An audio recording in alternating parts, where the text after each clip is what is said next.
നമസ്കാരം. കണ്ണൂർ ഡെന്റൽ കോളേജിലെ public health dentistry വിഭാഗം മേധാവി ഡോക്ടർ മുഹമ്മദ് അർഷാദും പിന്നെ കോഴിക്കോട് ബേസ്ഡ് ആയിട്ടുള്ള ഡെന്റൽ NGO ആയ Dentist and You Foundation charitable ട്രസ്റ്റിലെ ഡോക്ടർ വിവേക് ജിയും ചേർന്ന് ഒരു പഠന സഹായി തയ്യാറാക്കിയിട്ടുണ്ട്. അതിനെ അടിസ്ഥാനമാക്കി നമ്മൾ ചെയ്യുന്ന ഓഡിയോ ചർച്ചകളുടെ ഒരു സീരീസിലെ ഭാഗമാണിത്. ഈ ചർച്ചകൾ ശരിക്കും ആർക്കു വേണ്ടിയാണെന്ന് വെച്ചാൽ ഈ കിടപ്പിലായവർ, പിന്നെ പാലിയേറ്റീവ് ജെറിയാട്രിക് കെയറിലുള്ള രോഗികൾ, അങ്ങനെയുള്ളവരുടെ വായുടെ ആരോഗ്യം എങ്ങനെ നോക്കണമെന്ന് പഠിപ്പിക്കാനാണ്. അപ്പോൾ ഇത് സാധാരണ കെയർ ഗീവേഴ്സ്, നഴ്സിംഗ് അസിസ്റ്റന്റുമാർ, കമ്മ്യൂണിറ്റി ഹെൽത്ത് വർക്കർമാർ, അംഗൻവാടി, ആശാ വർക്കർമാർ, വോളണ്ടിയർമാർ, പിന്നെ വീട്ടിൽ ദീർഘകാലം രോഗികളെ നോക്കുന്ന കുടുംബാംഗങ്ങൾ, അവർക്കൊക്കെ വളരെ ഉപകാരപ്രദമാകും. ഈ മൊഡ്യൂളുകൾ നിങ്ങൾ കേട്ടുകഴിയുമ്പോഴേക്കും ഈ ആശ്രിതരായ രോഗികളുടെ വായിലുള്ള പ്രശ്നങ്ങൾ എന്തൊക്കെയാണെന്ന് ഒരുവിധം തിരിച്ചറിയാൻ പറ്റും. ദിവസവും എങ്ങനെ വായ വൃത്തിയാക്കണം, ചെറിയ പ്രശ്നങ്ങളൊക്കെ എങ്ങനെ കൈകാര്യം ചെയ്യാം, എപ്പോഴാണ് ഒരു ഡെന്റിസ്റ്റിന്റെ സഹായം വേണ്ടത്, എപ്പോൾ റെഫർ ചെയ്യണം എന്നൊക്കെ മനസ്സിലാക്കാൻ സാധിക്കും. ഇന്ന് നമ്മൾ കുറച്ചുകൂടി ആഴത്തിൽ നോക്കുന്നത് ഈ 12 മൊഡ്യൂളുകളുള്ള സീരീസിലെ 6ാമത്തെ മൊഡ്യൂളാണ്. അതായത് പ്രത്യേക സാഹചര്യങ്ങളിലുള്ളവർക്കുള്ള വായുടെ ശുശ്രൂഷ അഥവാ oral care for special situations. കാരണം എല്ലാ രോഗികളും ഒരുപോലെയല്ലല്ലോ. ചിലർക്ക് എഴുന്നേറ്റിരിക്കാനും നമ്മൾ പറയുന്നത് കേട്ട് വായ കഴുകാനും ഒക്കെ പറ്റിയേക്കാം. എന്നാൽ മറ്റു ചിലർ, ഇപ്പോൾ ബോധമില്ലാത്തവർ, അല്ലെങ്കിൽ ഓക്സിജൻ സഹായം വേണ്ടവർ, അതുമല്ലെങ്കിൽ ഡിമെൻഷ്യ പോലുള്ള മറവി രോഗം ബാധിച്ചവർ, ഇവർക്കൊക്കെ ഒരു പ്രത്യേക ശ്രദ്ധയും ഒരു വ്യത്യസ്തമായ സമീപനവും വേണം, അല്ലേ? തീർച്ചയായും. ഓരോ രോഗിയുടെ അവസ്ഥയും ശരിക്കും അത് യൂണീക്കാണ്. അതുകൊണ്ട് തന്നെ കെയറും സ്പെഷ്യൽ ആയിരിക്കണം. ഈ മൊഡ്യൂളിന്റെ പ്രധാന ലക്ഷ്യം തന്നെ അതാണ്. ഇങ്ങനെയുള്ള സ്പെഷ്യൽ സിറ്റുവേഷൻസിൽ രോഗിക്ക് വലിയ ബുദ്ധിമുട്ടോ അപകടമോ ഉണ്ടാക്കാതെ എങ്ങനെ ഏറ്റവും സേഫായും അവർക്ക് കംഫർട്ടബിളായും വായ വൃത്തിയാക്കാം എന്ന് പഠിക്കുക. ഇവിടെ ഓർക്കേണ്ട ഒരു പ്രധാന കാര്യം വേഗതയല്ല, മറിച്ച് ആ ഒരു സൗമ്യതയും ക്ഷമയുമാണ് പ്രധാനം. ശരിയാണ്. അപ്പോ ലക്ഷ്യം ക്ലിയർ ആണ്. സേഫായിട്ട് ക്ലീൻ ചെയ്യുക, ഇൻഫെക്ഷൻ വരാതെ നോക്കുക, പിന്നെ അവരുടെ ഒരു അന്തസ്സ്, ഡിഗ്നിറ്റി അത് നിലനിർത്തുക. ഈ മൊഡ്യൂൾ കഴിയുമ്പോൾ കേൾക്കുന്ന നിങ്ങൾക്ക് എന്തൊക്കെ കാര്യങ്ങൾ കുറച്ചുകൂടി വ്യക്തമാകുമെന്നാണ് നമ്മൾ കരുതുന്നത്? പ്രധാനമായിട്ടും ഒരു 3 കാര്യങ്ങൾ നിങ്ങൾക്ക് ചെയ്യാൻ പറ്റും. 1. ഈ പ്രത്യേക പരിചരണം വേണ്ടവരുടെ വായ നോക്കുമ്പോൾ എന്തൊക്കെ ബുദ്ധിമുട്ടുകളാണ് വരാൻ സാധ്യത, ആ വെല്ലുവിളികൾ തിരിച്ചറിയാൻ പറ്റും. 2. ഓരോരുത്തരുടെയും ഹെൽത്ത് കണ്ടീഷൻ അനുസരിച്ച്, ഇപ്പോൾ സ്ട്രോക്ക് വന്ന ആളാവാം, ഡിമെൻഷ്യ ഉള്ള ആളാവാം, അല്ലെങ്കിൽ ട്യൂബിലൂടെ ഭക്ഷണം കഴിക്കുന്ന ആളാവാം, അതിനനുസരിച്ച് കെയർ എങ്ങനെ മാറ്റണം എന്ന് പഠിക്കാൻ പറ്റും. ശരി. 3. ഇതാണ് ഏറ്റവും പ്രധാനം.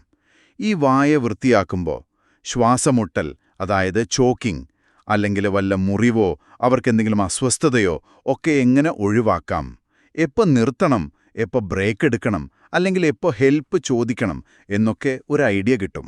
ഓരോ കണ്ടീഷനും എടുത്തു പറയുന്നതിന് മുമ്പ് ഈ പറയുന്ന എല്ലാ സാഹചര്യങ്ങളിലും, അത് രോഗിക്ക് ബോധമുണ്ടെങ്കിലും ഇല്ലെങ്കിലും, നമ്മൾ ശ്രദ്ധിക്കേണ്ട കുറച്ച് ബേസിക് കാര്യങ്ങൾ, ഒരു ജനറൽ പ്രിൻസിപ്പിൾസ് ഉണ്ടെന്ന് തോന്നുന്നു. എന്തൊക്കെയാണത്? അതെ, വളരെ പ്രധാനപ്പെട്ട കുറച്ച് കാര്യങ്ങൾ എപ്പോഴും ഓർക്കണം. ഏത് സ്പെഷ്യൽ സിറ്റുവേഷനിലും ഇത് അപ്ലൈ ചെയ്യാം. 1. പ്രിപ്പറേഷൻ, മുൻകൂട്ടി തയ്യാറെടുക്കുക. നമുക്ക് വേണ്ട സാധനങ്ങളില്ലേ, ഒരു ട്രേ, ടവലുകൾ, വായിൽ വെക്കാനുള്ള പഞ്ഞി, അതായത് ഗോസ്, ക്ലീൻ ചെയ്യാനുള്ള സൊല്യൂഷൻ എന്താണോ അതൊക്കെ റെഡിയാക്കി അടുത്തു വെക്കുക. അവസാന നിമിഷം ഓടേണ്ടി വരില്ല. ശരിയാണ്. 2. എക്സ്പ്ലെയിൻ ചെയ്യുക. ഇത് വളരെ ഇമ്പോർട്ടൻ്റ് ആണ്. ഒരുപക്ഷെ രോഗിക്ക് റെസ്പോണ്ട് ചെയ്യാൻ പറ്റുന്നില്ലായിരിക്കാം, എങ്കിലും നിങ്ങൾ എന്താ ചെയ്യാൻ പോകുന്നത് എന്നവരോട് ശാന്തമായിട്ട് പറയുക. കാരണം പലപ്പോഴും കേൾവിശക്തി അവസാനം വരെ ഉണ്ടാവാം. നിങ്ങളുടെ ആ ഒരു സൗമ്യമായ സംസാരം അവർക്കൊരു ആശ്വാസമായേക്കാം. അത് നല്ലൊരു പോയിന്റാണ്. 3. പതുക്കെയും ശാന്തമായും ചെയ്യുക. ധൃതി പിടിക്കരുത്, റഷ് ചെയ്ത് തീർക്കാൻ നോക്കരുത്. അത് നിങ്ങൾക്കും ടെൻഷനാണ്, രോഗിക്കും ബുദ്ധിമുട്ടാണ്. ഓർക്കുക, ക്ലീനിംഗ് മാത്രമല്ല, കംഫേർട്ട് കൂടിയാണ് ലക്ഷ്യം. ഈ 3 കാര്യങ്ങൾ തന്നെ വളരെ പ്രധാനപ്പെട്ടതാണ്. വേറെ എന്തെങ്കിലും പൊതുവായി ശ്രദ്ധിക്കാനുണ്ടോ? ഉണ്ട്. 4. വെള്ളം നേരിട്ട് വായിലേക്ക് ഒഴിക്കരുത്, പ്രത്യേകിച്ച് കിടക്കുന്ന ഒരാളുടെ വായിലേക്ക്. അത് പെട്ടെന്ന് ശ്വാസകോശത്തിലേക്ക് ഇറങ്ങാൻ, അതായത് ആസ്പിരേഷൻ ഉണ്ടാവാൻ സാധ്യതയുണ്ട്. അത് പിന്നെ ന്യൂമോണിയയൊക്കെ ആവാം. പകരം നനഞ്ഞ പഞ്ഞിയോ അല്ലെങ്കിൽ മോയ്സ്റ്റ് സ്വാബ്സ് ഉപയോഗിച്ച് തുടച്ചെടുക്കുന്നതാണ് ഏറ്റവും സേഫ്. ഓക്കെ. 5. തല ഒരു വശത്തേക്ക് ചരിച്ചു വയ്ക്കുക. പറ്റുമെങ്കിൽ രോഗിയുടെ തല പതുക്കെ ഒരു സൈഡിലേക്ക് ചരിച്ചു വയ്ക്കണം. അപ്പോൾ വായിലുള്ള വെള്ളമോ ഉമിനീരോ ഒക്കെ പുറത്തേക്ക് ഒഴുകിപ്പോകാൻ എളുപ്പമാണ്. ആസ്പിറേഷൻ തടയാനും ഇത് നല്ലതാണ്. ശരി. 6. എന്തെങ്കിലും ബുദ്ധിമുട്ട് കണ്ടാൽ ഉടനെ നിർത്തുക. ഇപ്പോൾ രോഗി ചുമയ്ക്കുകയോ ശ്വാസം കിട്ടാതെ വരികയോ അല്ലെങ്കിൽ ഓക്കാനം വരികയോ ഗാഗിംഗ് എന്ന് പറയും, അങ്ങനെ എന്തെങ്കിലും കണ്ടാൽ അപ്പോൾ തന്നെ ചെയ്യുന്ന പണി നിർത്തുക. അവരൊന്ന് ഓക്കെ ആവട്ടെ. 7. റെക്കോർഡ് ചെയ്യുക. നിങ്ങൾ എന്ത് കെയർ കൊടുത്തു, എപ്പോൾ കൊടുത്തു, എന്തെങ്കിലും വ്യത്യാസങ്ങൾ കണ്ടോ? ഇപ്പോൾ മോണയിൽ നിന്ന് ചോര വന്നു, അല്ലെങ്കിൽ ഒരു പുണ്ണ് കണ്ടു, അതൊക്കെ ഒന്ന് നോട്ട് ചെയ്തു വെക്കുന്നത് നല്ലതാണ്. പിന്നീട് വരുന്നവർക്കോ ഡോക്ടർക്കോ അത് ഉപകാരപ്പെടും. ഈ 7 കാര്യങ്ങൾ ശ്രദ്ധിച്ചാൽ തന്നെ ഒരുവിധം സുരക്ഷിതമായിട്ട് കാര്യങ്ങൾ ചെയ്യാൻ പറ്റും. ഇനി നമുക്ക് ഓരോ അവസ്ഥയും നോക്കാം. ആദ്യം ഈ സ്ട്രോക്ക് വന്നവർ അല്ലെങ്കിൽ പാരാലിസിസ് ബാധിച്ചവർ, ഇവരുടെ വായിലെ പ്രധാന പ്രശ്നങ്ങൾ എന്തൊക്കെയാണ്? സാധാരണ സ്ട്രോക്ക് വന്നു കഴിഞ്ഞാൽ ശരീരത്തിൻ്റെ ഒരു സൈഡ് തളർന്നു പോവാറുണ്ടല്ലോ. അത് മുഖത്തെ മസിൽസിനെയും ബാധിക്കാം. അപ്പോൾ അവർക്ക് ഉമിനീര് കൺട്രോൾ ചെയ്യാൻ ചിലപ്പോൾ ബുദ്ധിമുട്ടുണ്ടാവും. വായിൽ നിന്ന് ഒലിച്ചിറങ്ങാം. അതുപോലെ ഭക്ഷണം ഇറക്കാനുള്ള ബുദ്ധിമുട്ട്, അതായത് ഡിസ്ഫേജിയ, അതും സാധാരണ കാണാറുണ്ട്. ഓഹോ. ഇതിൻ്റെയൊക്കെ ഫലമായിട്ട് ഈ ഭക്ഷണത്തിൻ്റെ ബാക്കിയൊക്കെ ശരിക്ക് പോവാതെ വായിൽ ഒരു സൈഡിൽ, പ്രത്യേകിച്ച് തളർന്ന സൈഡിലെ കവിളിൻ്റെ ഉള്ളിലൊക്കെ അടിഞ്ഞുകൂടാൻ സാധ്യതയുണ്ട്. ഇത് പിന്നെ പല്ല് കേടാവാൻ, മോണയ്ക്ക് പ്രശ്നമുണ്ടാവാൻ, ഇൻഫെക്ഷൻ വരാൻ, പിന്നെ വായനാറ്റം, ഇതിനൊക്കെ കാരണമാവാം. അപ്പോ ഇങ്ങനെയുള്ളവരുടെ വായ വൃത്തിയാക്കുമ്പോൾ എന്തൊക്കെയാണ് നമ്മൾ പ്രത്യേകം ഓർക്കേണ്ടത്? കുറച്ച് കാര്യങ്ങൾ ശ്രദ്ധിക്കണം. 1. പറ്റുമെങ്കിൽ രോഗിയെ നേരെ ഇരുത്തുക, അല്ലെങ്കിൽ ബെഡിന്റെ തലഭാഗം ഒരു 45 ഡിഗ്രിയെങ്കിലും ഉയർത്തുക. ആസ്പിറേഷൻ റിസ്ക് കുറയ്ക്കാനാണിത്. ശരി. 2. തല പതുക്കെ ഒരു വശത്തേക്ക് തിരിക്കുക. തളർന്ന ഭാഗം താഴെ വരുന്ന പോലെ ചരിച്ചാൽ ദ്രാവകങ്ങൾ പുറത്തേക്ക് പോകാൻ എളുപ്പമാണ്. 3. വളരെ കുറച്ച് വെള്ളമേ ഉപയോഗിക്കാവൂ. നനഞ്ഞ സ്വാബ് വെച്ച് തുടയ്ക്കുന്നതാണ് ഏറ്റവും നല്ലത്. 4. ആ തളർന്ന സൈഡ് പ്രത്യേകം ശ്രദ്ധിച്ച് ക്ലീൻ ചെയ്യണം. കവിള് പതുക്കെ പുറത്തേക്ക് വലിച്ച് ഉള്ളിൽ വല്ലതും ഇരിപ്പുണ്ടോന്ന് നോക്കണം. കവിളിന്റെ ഉൾഭാഗം, മോണ, നാവ് ഒക്കെ പതുക്കെ തുടയ്ക്കുക. ഓക്കെ. 5. രോഗിക്ക് പറ്റുമെങ്കിൽ ചുണ്ടുകൾ പതുക്കെ അടയ്ക്കാനും തുറക്കാനും നാവൊന്ന് അനയ്ക്കാനും ഒക്കെ ഒന്ന് പ്രോത്സാഹിപ്പിക്കുക. അതൊരു ചെറിയ എക്സസൈസ് പോലെയാണ്. 6. ചുണ്ടുകൾ വരളാതിരിക്കാൻ എന്തെങ്കിലും ലൂബ്രിക്കന്റ്, വാട്ടർ ബേസ്ഡ് ജെല്ലോ വെളിച്ചെണ്ണയോ എന്തെങ്കിലും പുരട്ടിക്കൊടുക്കുക. ഇതിലെന്തെങ്കിലും ഒരു എളുപ്പവഴി അല്ലെങ്കിൽ ടിപ്സ് വല്ലതും ചിലപ്പോൾ നമ്മൾ ശ്രദ്ധിക്കാതെ പോകുന്ന കാര്യങ്ങൾ? ഉണ്ട്. വലിയ ടൂത്ത് ബ്രഷ് ചിലപ്പോൾ ബുദ്ധിമുട്ടായിരിക്കും. കുട്ടികളുടെ ചെറിയ സോഫ്റ്റ് ബ്രഷില്ലേ, അത് ഉപയോഗിക്കാം. ധൃതി വേണ്ട, പതുക്കെ ഓരോ ഭാഗമായിട്ട് വൃത്തിയാക്കുക. ഉമ്മിനീരൊലിക്കുന്നുണ്ടെങ്കിൽ മൃദുവായിട്ട് തുടച്ചെടുക്കുക. തുണി ഒരുപാട് ഉള്ളിലേക്ക് കയറ്റി ഗാഗിംഗ് ഉണ്ടാക്കരുത്. പിന്നെ ക്ലീൻ ചെയ്യുമ്പോൾ ഒരു കുറുകുറുപ്പ് ശബ്ദമോ ചുമയോ കേട്ടാൽ ഉടനെ നിർത്തണം. അത് ചിലപ്പോൾ ആസ്പിറേഷന്റെ ലക്ഷണമാവാം. ശരി. അപ്പോ സ്ട്രോക്ക് വന്നവരുടെ കാര്യം ഒരുവിധം മനസ്സിലായി. ഇനി അടുത്തത് ഡിമെൻഷ്യ അല്ലെങ്കിൽ അൽഷിമേഴ്സ് ഉള്ളവർ. ഇവിടെ പ്രധാന പ്രശ്നം ഒരുപക്ഷെ ശാരീരികം എന്നതിലുപരി അവരുടെ ഒരു മാനസികാവസ്ഥയും സഹകരിക്കാനുള്ള ബുദ്ധിമുട്ടുമാണെന്ന് തോന്നുന്നു. അതിനെ എങ്ങനെയാണ് ഡീൽ ചെയ്യുക? അതെ. ഡിമെൻഷ്യ ഉള്ളവർക്ക് പലപ്പോഴും എന്താ നടക്കുന്നതെന്ന് മനസ്സിലാവില്ല. അതുകൊണ്ട് അവർക്ക് പേടി തോന്നാം, ദേഷ്യം വരാം. ഈ വായ വൃത്തിയാക്കുന്നതിനെ അവർ എതിർത്തേക്കാം. ചിലപ്പോൾ പെട്ടെന്ന് കടിക്കും, അല്ലെങ്കിൽ വായ മുറുക്കി പിടിക്കും. ഇത് നോക്കുന്നവർക്ക് ശരിക്കും ഒരു ചാലഞ്ചാണ്. ഇവിടെ നമ്മൾ എങ്ങനെ അവരെ സമീപിക്കുന്നു, എങ്ങനെ സംസാരിക്കുന്നു എന്നതിലൊക്കെയാണ് കാര്യം. അതെങ്ങനെയാണ്? 1. ശാന്തമായൊരു സാഹചര്യമുണ്ടാക്കുക. TV, റേഡിയോ ഒക്കെ ഓഫ് ചെയ്യുക. ചുറ്റുമുള്ള ബഹളം കുറയ്ക്കുക. 2. പുഞ്ചിരിയോടെ വളരെ സോഫ്റ്റായിട്ട് സംസാരിക്കുക. വായൊന്ന് വൃത്തിയാക്കിയാലോ, നല്ല ഫ്രഷാവും എന്നൊക്കെ പറയാം. 3. നമ്മൾ ഉപയോഗിക്കാൻ പോകുന്ന ബ്രഷോ സ്വാബോ അവരെ ഒന്ന് കാണിക്കുന്നത് നല്ലതാണ്. ആ സാധനത്തിനോടുള്ള പേടി കുറയാൻ ചിലപ്പോൾ അത് സഹായിക്കും. സംസാരത്തിന്റെ കാര്യം പറഞ്ഞല്ലോ, ഇൻസ്ട്രക്ഷൻസ് എങ്ങനെ കൊടുക്കണം? ഇനി അവര് സമ്മതിക്കുന്നില്ലെങ്കിലോ? 4ാമത്തെ പോയിന്റ് അതാണ്. ചെറിയ സിമ്പിൾ ഇൻസ്ട്രക്ഷൻസ് കൊടുക്കുക. വായ തുറക്കൂ, കൊള്ളാം, ഇനി തുടയ്ക്കാം, അങ്ങനെ ഒരുപാട് കാര്യങ്ങൾ ഒന്നിച്ചു പറയരുത്. 5. അവർ ഭയങ്കരമായി എതിർക്കുകയാണെങ്കിൽ അല്ലെങ്കിൽ വല്ലാതെ അസ്വസ്ഥരാവുകയാണെങ്കിൽ ആ സമയത്ത് നിർബന്ധിക്കരുത്. അത് അവരെ കൂടുതൽ പേടിപ്പിക്കുകയുള്ളൂ. തൽക്കാലം വിടുക. കുറച്ചു കഴിഞ്ഞ് അവരൊന്ന് ശാന്തമാവുമ്പോൾ വീണ്ടും നോക്കാം. ക്ഷമ വേണം. ശരി, ആ അപ്രോച്ച് മനസ്സിലായി. ഇനി ക്ലീൻ ചെയ്യുന്ന രീതിയിൽ എന്തെങ്കിലും വ്യത്യാസം വരുത്തണോ?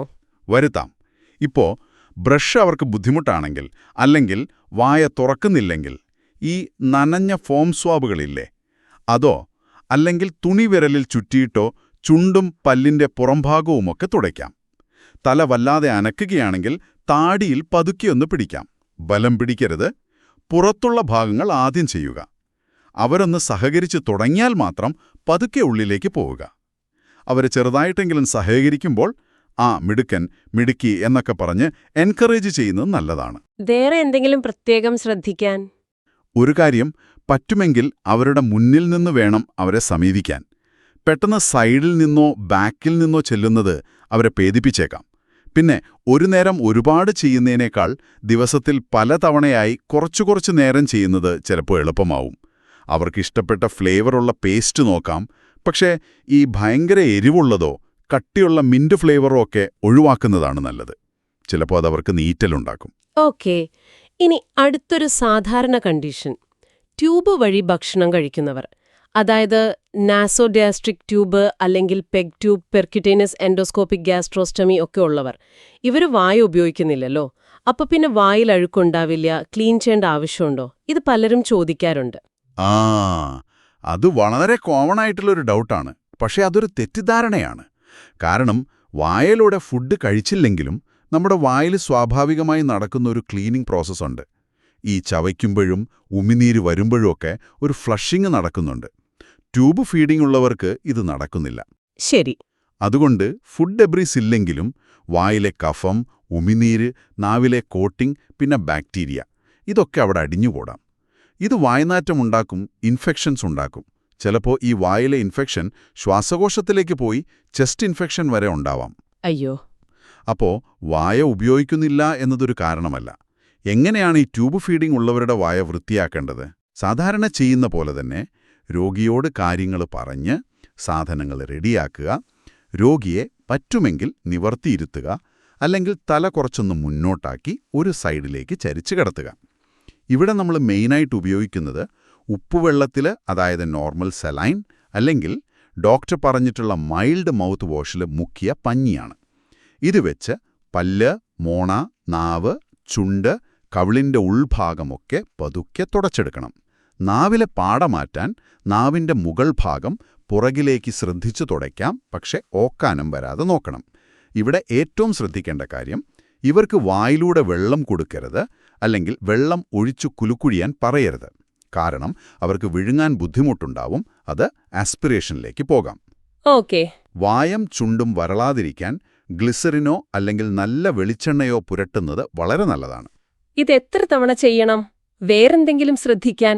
ദിവസവും ഒരു 2-3 തവണയെങ്കിലും മിനിമം ചെയ്യണം. പിന്നെ ഈ ട്യൂബ് ഒട്ടിച്ചു വച്ചിരിക്കുന്ന ടേപ്പില്ലേ, അത് വായുടെ കോർണറിലോ ചുണ്ടിലോ ഒന്നും ഉരഞ്ഞ് മുറിവുണ്ടാക്കുന്നില്ലെന്ന് നോക്കണം. കുറേ കാലം ട്യൂബ് ഫീഡിംഗ് ഉള്ളവരിൽ ചിലപ്പോൾ വായിൽ ഫംഗൽ ഇൻഫെക്ഷൻ വരാം. ഒരു വെളുത്ത പാട പോലെ, ഓറൽ ത്രഷ് എന്നൊക്കെ പറയും. അങ്ങനെ എന്തെങ്കിലും കണ്ടാൽ ഡോക്ടറെ അറിയിക്കണം. അടുത്തത് ഓക്സിജൻ തെറാപ്പിയിലുള്ള രോഗികൾ. മാസ്ക് അല്ലെങ്കിൽ നേസൽ കാനുല വഴി ഓക്സിജൻ എടുക്കുന്നവർ. ഇവരുടെ വായും ചുണ്ടും പെട്ടെന്ന് ഡ്രൈ ആവുമെന്ന് കേട്ടിട്ടുണ്ട്. എന്താ കാരണം? ശരിയാണ്. ഓക്സിജൻ ഗ്യാസ് നമ്മൾ ശ്വസിക്കുമ്പോൾ അത് വായിലെയും മൂക്കിലെയും ആ നനവുള്ള സ്ഥലത്തിലെ മ്യൂക്കസ് മെംബ്രെയിനിലെ ഈർപ്പം കുറയ്ക്കും. അപ്പോൾ വായും ചുണ്ടും വല്ലാതെ വരണ്ടുപോകും, ഡ്രൈനസ്. ഈ ഡ്രൈനസ് കാരണം ചുണ്ടൊക്കെ പൊട്ടി വായിലൊരു അസ്വസ്ഥത, വേദന, പിന്നെ എളുപ്പത്തിൽ ഇൻഫെക്ഷൻ വരാനുള്ള സാധ്യതയുമുണ്ട്. അപ്പോ ഈ ഓക്സിജൻ എടുത്തോണ്ടിരിക്കുമ്പം തന്നെ എങ്ങനെ ക്ലീൻ ചെയ്യും? ഓക്സിജൻ മാറ്റാൻ പറ്റില്ലല്ലോ. ഡോക്ടറോ നഴ്സോ പറയാതെ ഓക്സിജൻ മാറ്റരുത്. അത് വെച്ചുകൊണ്ട് തന്നെ ചെയ്യാൻ പറ്റുന്ന കാര്യങ്ങളുണ്ട്. പുറമേയുള്ള ഭാഗങ്ങൾ, അതായത് ചുണ്ടുകൾ, കവിള്, പല്ലിൻ്റെ മുൻവശമൊക്കെ നനഞ്ഞ സ്വാബ് വെച്ച് വൃത്തിയാക്കാം. വായ ഡ്രൈ ആവാതിരിക്കാൻ ഇടയ്ക്കിടെ വാട്ടർ ബേസ്ഡ് ലൂബ്രിക്കൻസോ അല്ലെങ്കിൽ സലൈൻ സ്പ്രേയോ ഉപയോഗിക്കാം. ചുണ്ടിലും വായുടെ കോണേഴ്സിലും വെളിച്ചെണ്ണ പുരട്ടുന്നത് നല്ലതാണ്.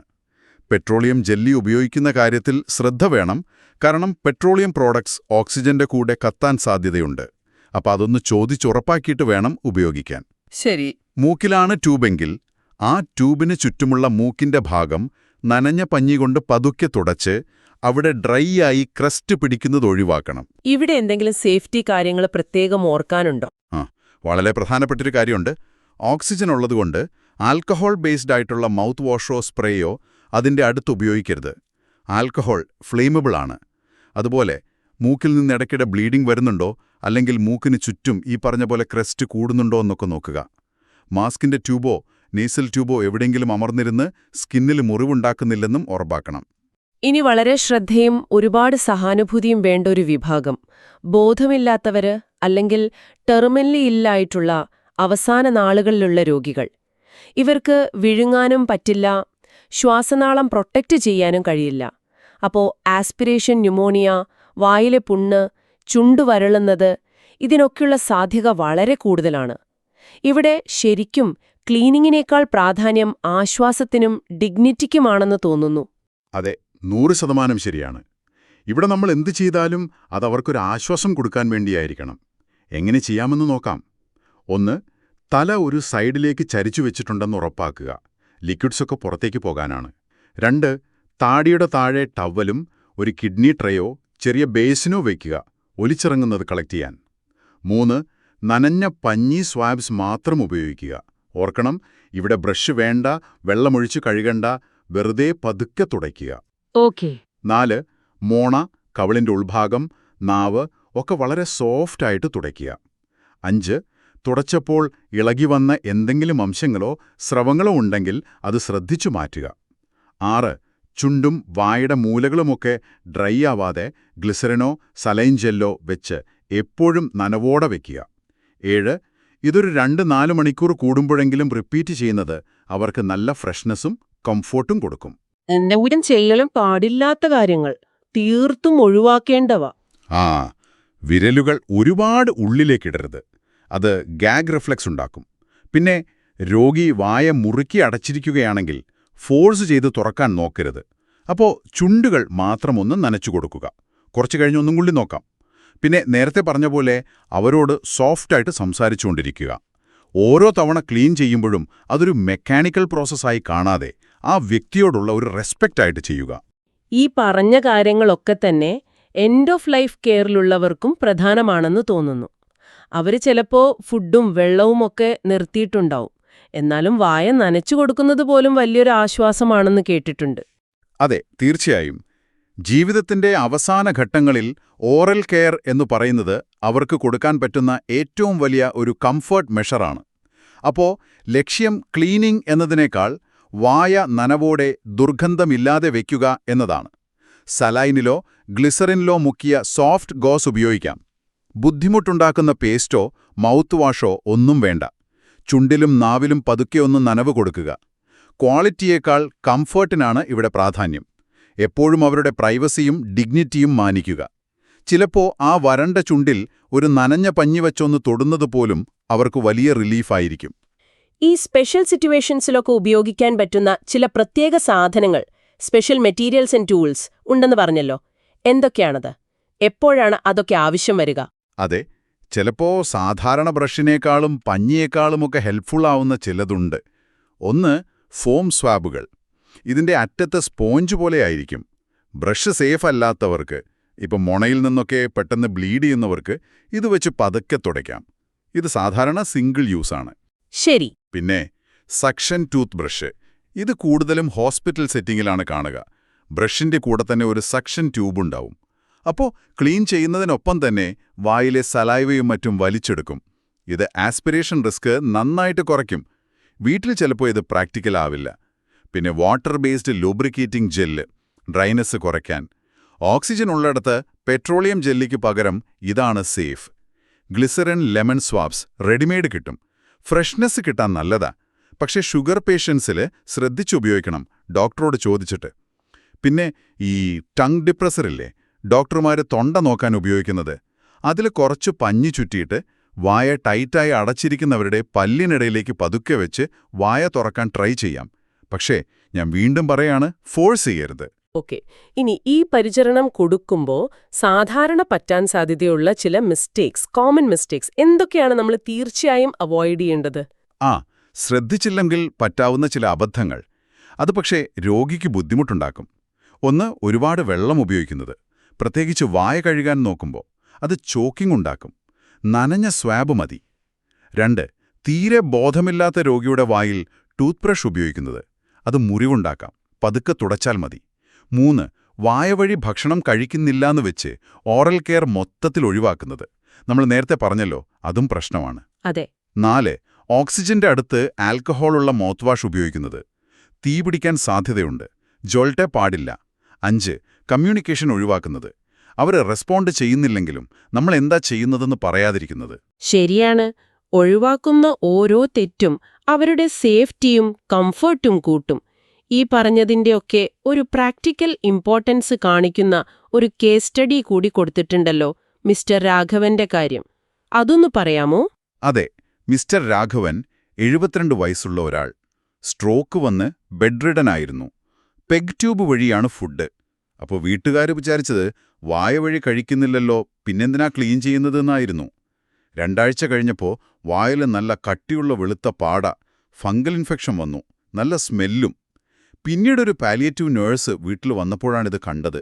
അവർ വീട്ടുകാരെ പഠിപ്പിച്ചു എങ്ങനെ ദിവസവും നനഞ്ഞ പഞ്ഞി വെച്ച് തുടയ്ക്കണം, എങ്ങനെ ലൂബ്രിക്കേറ്റ് ചെയ്യണമെന്നൊക്കെ. കുറച്ചു ദിവസം കൊണ്ട് തന്നെ വായിലെ ആ പ്രശ്നം മാറി, അദ്ദേഹത്തിന് നല്ല ആശ്വാസവുമായി.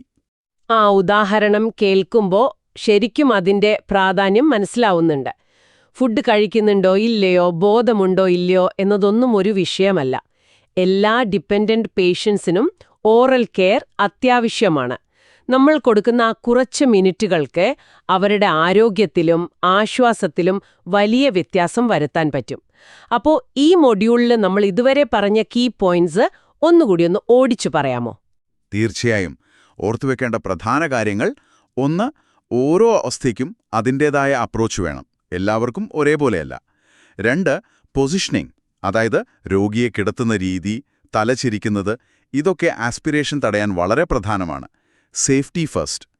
3, വളരെ കുറച്ച് ലിക്വിഡ് ഉപയോഗിക്കുക, നനഞ്ഞ സ്വാബാണ് മിക്കപ്പോഴും ബെസ്റ്റ്. 4, വായും ചുണ്ടും ഡ്രൈ ആവാതെ നോക്കുക, ലൂബ്രിക്കേഷൻ പ്രധാനമാണ്. 5, ദയോടെ സംസാരിക്കുക, അവർ റെസ്പോണ്ട് ചെയ്യുന്നില്ലെങ്കിലും. 6, വായിലെന്തെങ്കിലും മാറ്റങ്ങൾ കാണുന്നുണ്ടെങ്കിൽ, പുണ്ണ്, ബ്ലീഡിംഗ്, കളർ ചേഞ്ച്, അത് ശ്രദ്ധിക്കുക, റെക്കോർഡ് ചെയ്യുക, ആവശ്യമെങ്കിൽ മെഡിക്കൽ ഹെൽപ്പ് തേടുക. വളരെ പ്രധാനപ്പെട്ട കാര്യങ്ങളാണ് നമ്മളിന്ന് ചർച്ച ചെയ്തത്.